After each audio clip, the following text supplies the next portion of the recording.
La mitad de los jueces de la Sala Penal de la Corte de Justicia del Guayas se encuentra detenidos dentro del proceso del caso Purga.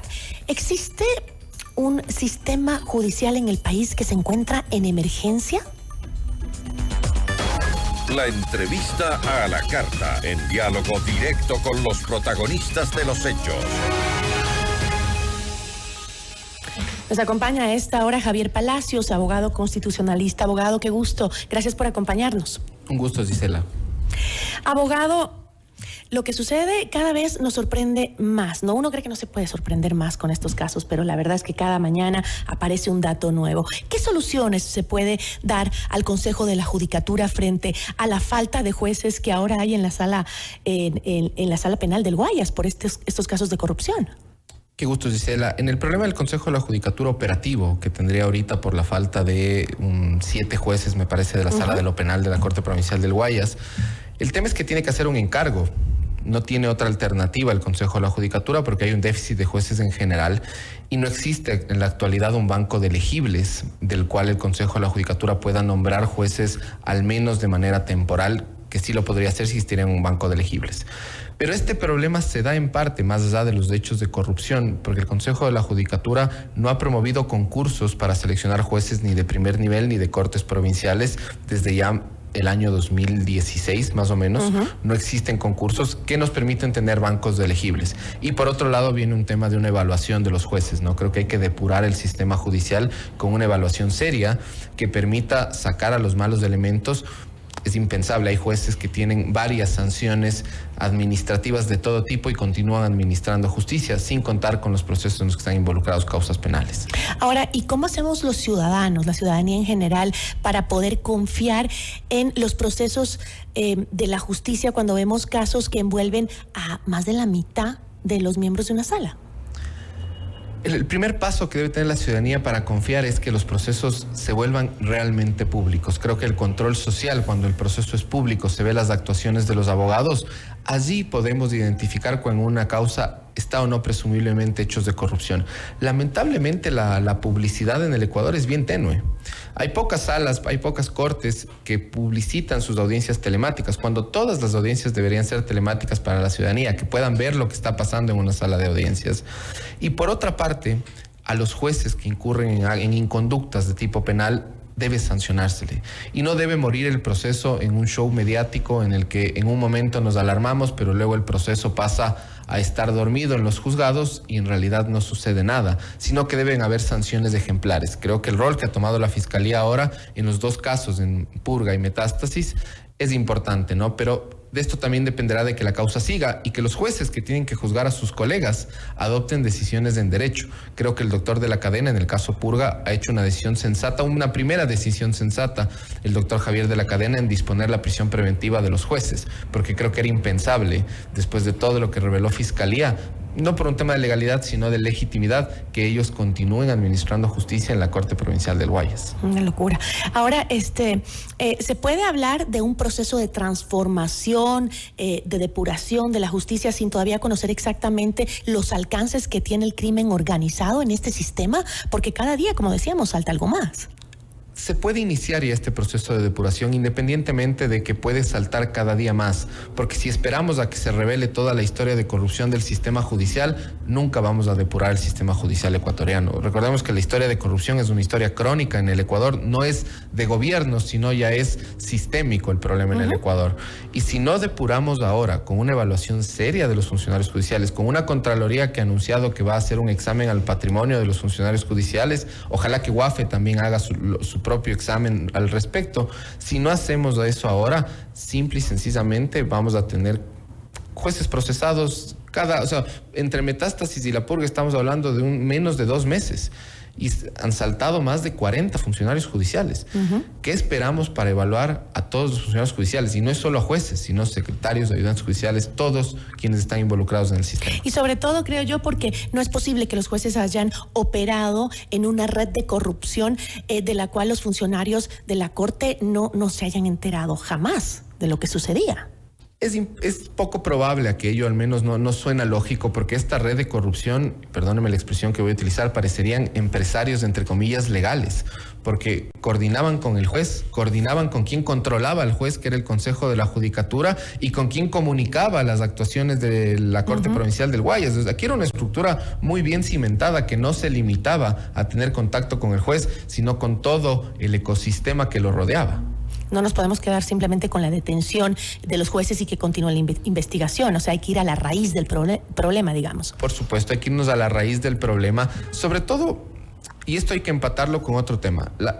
En el Guayas, sobre todo, en materia constitucional, usted tiene varias sentencias que han sido revocadas por la Corte Constitucional, aduciendo que hay abuso de las garantías jurisdiccionales. La particularidad es que todas son dictadas en Guayas. Todas.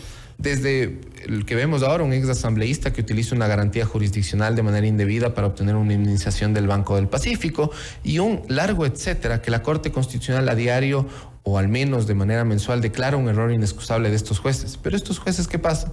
Llegan a control disciplinario del Consejo de la Judicatura de la provincia del Guayas y les archivan los sumarios.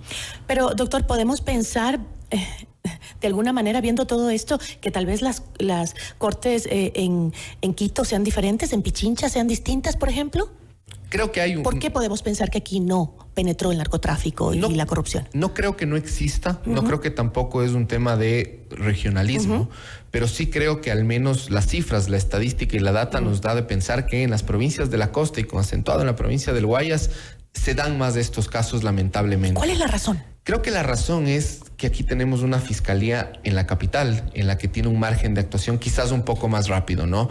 Y quizás en Guayas... Tal vez el hecho de que sea puerto también hace que el narcotráfico esté más centrado ahí y que haga sus negociaciones corruptas ahí dentro. Por supuesto. La actividad, entre comillas, del narcotráfico se permea mucho más en las ciudades que tienen puertos, como Manta y Guayaquil, en la que de una u otra forma están enquistados ahí estos grupos de poder.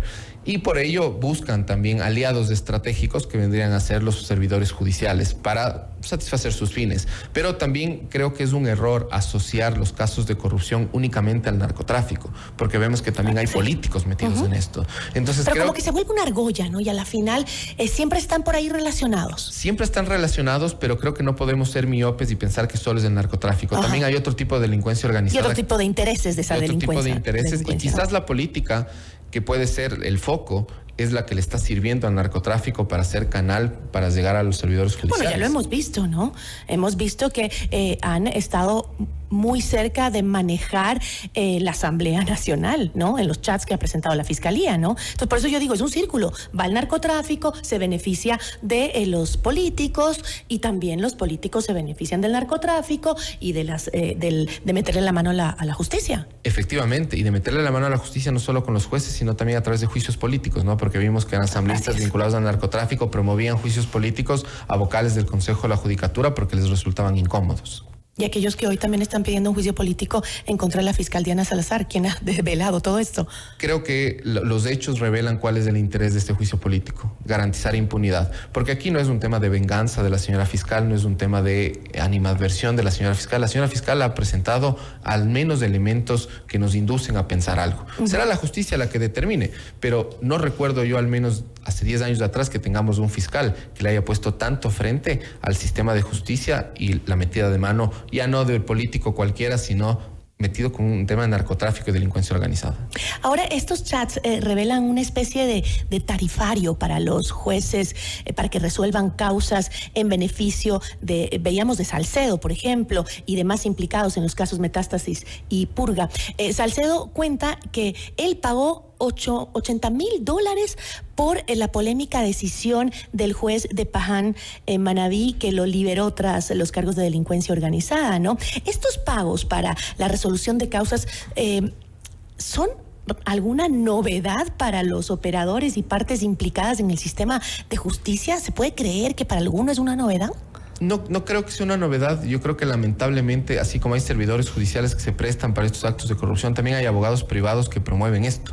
Y creo que eso también se debe erradicar. Y no es poco creíble lo que los chats del señor Salcedo han revelado con la señora Salazar. O sea, no es poco creíble que lo que él dice sea cierto.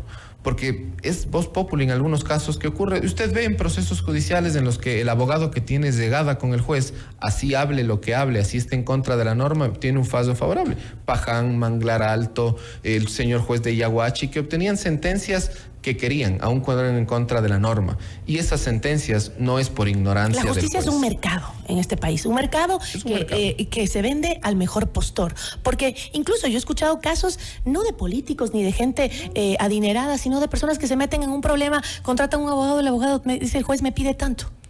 Aunque tú tengas toda la razón, aunque tú tengas todas las pruebas y tú seas inocente, el juez me pide tanto. Efectivamente, y eso también es lo que señalaba. El problema es que hay abogados que son los que fomentan actos de corrupción y muchas veces hasta tomándose nombres de los servidores judiciales. Porque puede ser que este abogado ni siquiera le conoce al juez, sino lo que le está haciendo es una auténtica estafa a su cliente. Pero por eso es que los casos que promueve Fiscalía, sobre todo Metástasis, porque ahí están involucrados abogados de ciertos personajes en los que se dedicaban a comprar sentencias, cuando se procesen a los abogados que se dedican a hacer eso en este país, así también vamos a mejorar, porque si no, solo vemos a la función judicial como un problema, cuando en realidad también el privado es el que promueve este problema.